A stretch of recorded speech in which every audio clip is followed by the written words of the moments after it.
Hubo una vez en que yo me metí la pistola al paladar y no funcionó. Con esa frase cruda, sin adornos, José José le mostró al mundo que su voz no era lo único que temblaba.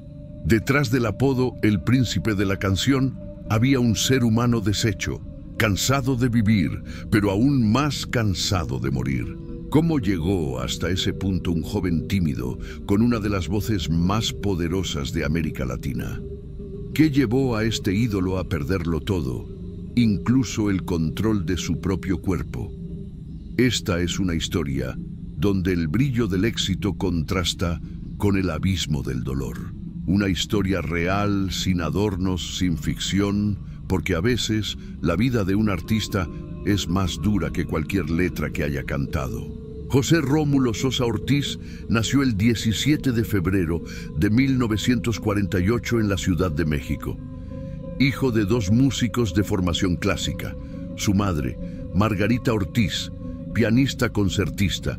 Su padre, José Sosa Esquivel, un tenor de ópera con talento y un problema con la bebida.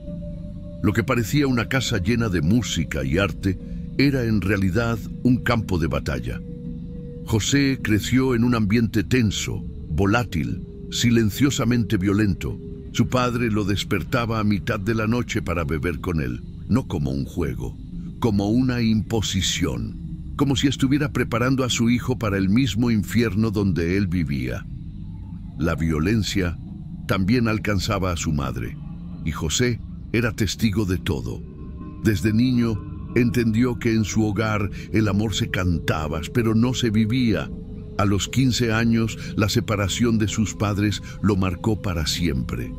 Descubrió la infidelidad de su papá por teléfono. Esa mezcla de traición, abandono y alcohol sembró una herida que nunca terminó de cerrar, ni siquiera con millones de aplausos. José empezó a cantar en serenatas para sobrevivir emocionalmente. Aprendió guitarra solo, formó pequeños grupos y encontró en la música una salida, pero también encontró algo más, el alcohol. Decía que bebía para tener valor, para subirse al escenario sin que el miedo lo paralizara. Era un joven con una voz extraordinaria, pero con una autoestima frágil, y en cada copa escondía esa parte de sí mismo que no quería que el mundo viera. En 1965, gracias a María Eugenia, una trabajadora de la disquera Orfeón, José logró su primera grabación. Pero en 1968, la vida lo golpeó de nuevo.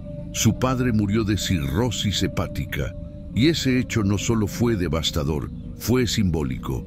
José tomó su nombre artístico, José José, en honor al padre que lo marcó, para bien y para mal. Un año después, 1970, todo cambió.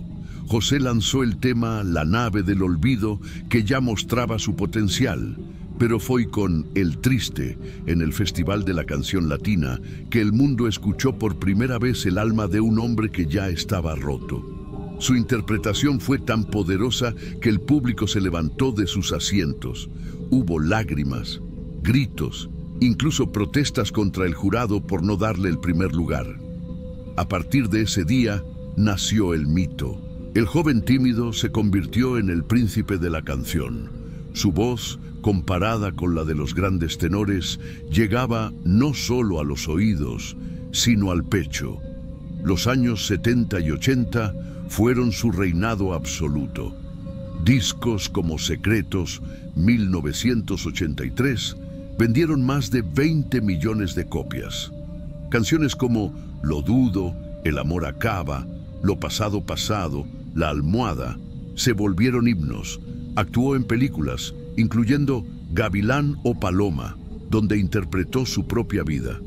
Compartió escenarios y proyectos con íconos como Plácido Domingo, Julio Iglesias, Rocío Dúrcal y Roberto Carlos. Incluso Frank Sinatra quiso grabar con él, pero las cláusulas de sus contratos lo impidieron.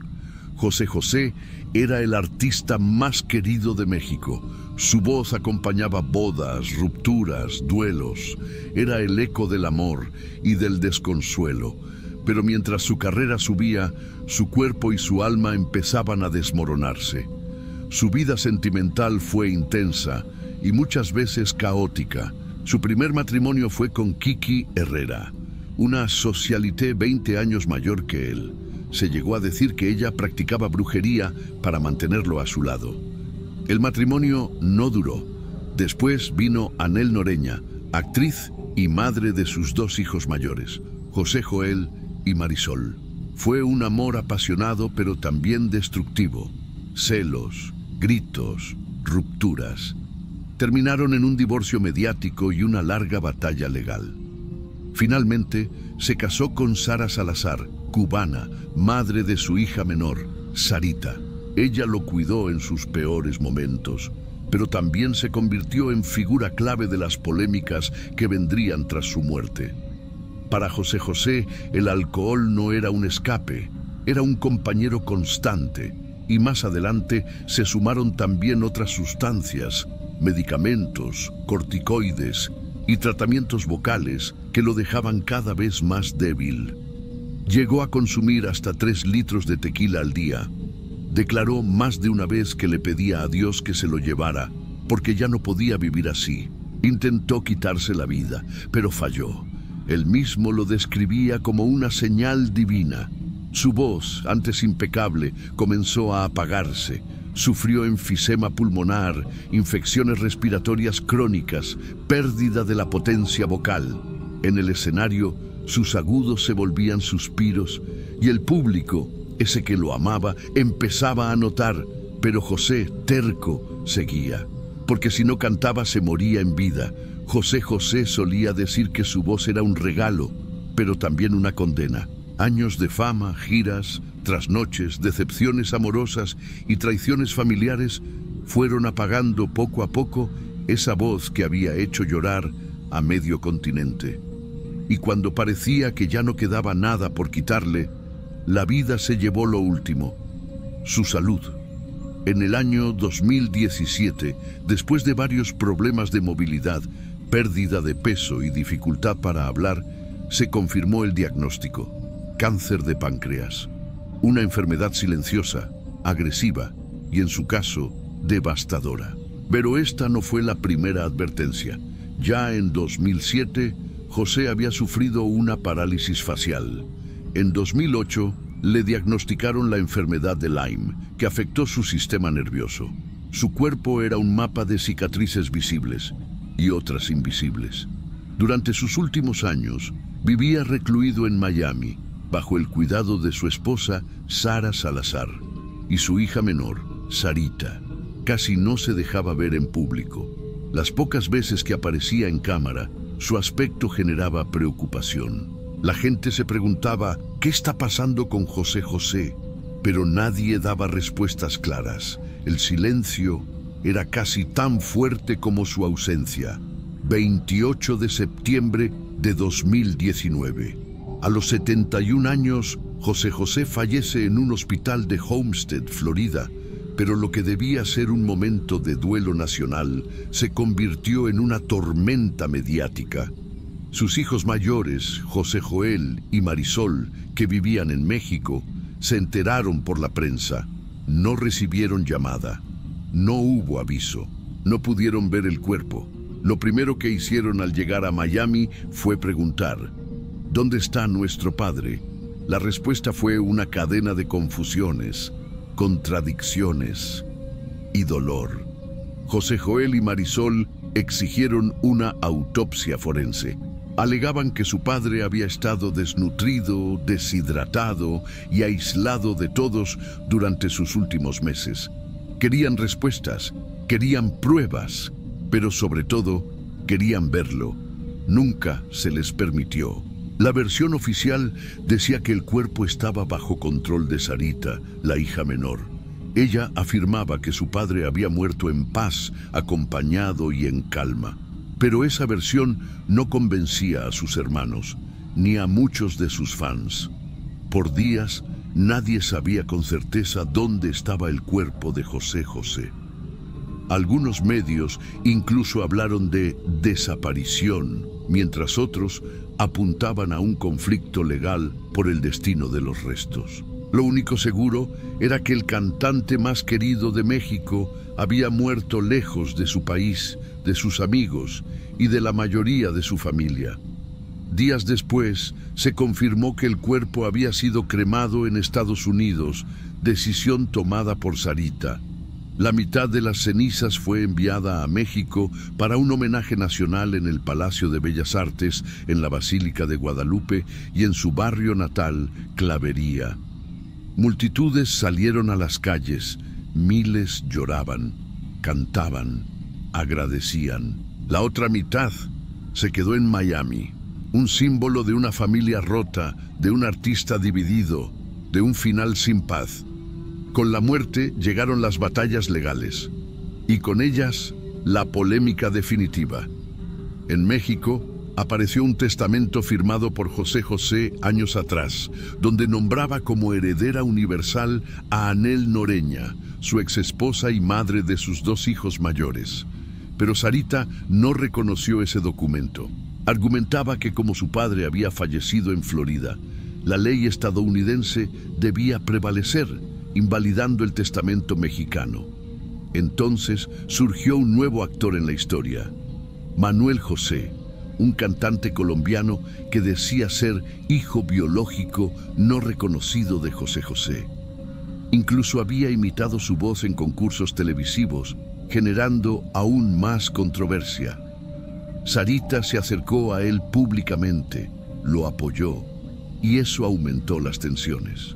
Porque mientras ella organizaba apariciones públicas, entrevistas y homenajes privados, sus medios hermanos la acusaban de lucrar con el nombre de su padre. Sarita, antes casi desconocida, se volvió figura constante en programas, portadas y eventos. Pero esa exposición trajo consecuencias. Muchos fans la criticaban por no haber permitido que sus hermanos despidieran al padre en vida, por haber controlado la narrativa y por haber cremado el cuerpo sin consenso. Mientras tanto, Anhel Noreña fue legalmente reconocida como heredera universal en México, pero la herencia material era lo de menos. Lo que todos buscaban era reconstruir la imagen del hombre detrás del mito. A pesar de todo, a pesar del cáncer, del alcohol, del olvido, de las peleas, de las cenizas separadas y del dolor, la voz de José José sigue intacta en la memoria de millones. Grabó más de 35 discos, vendió más de 100 millones de copias y su música traspasó generaciones. Influenció a artistas de todos los géneros, desde Luis Miguel hasta Cristian Castro, desde Camila hasta intérpretes actuales que aún ven en él una clase maestra de interpretación emocional.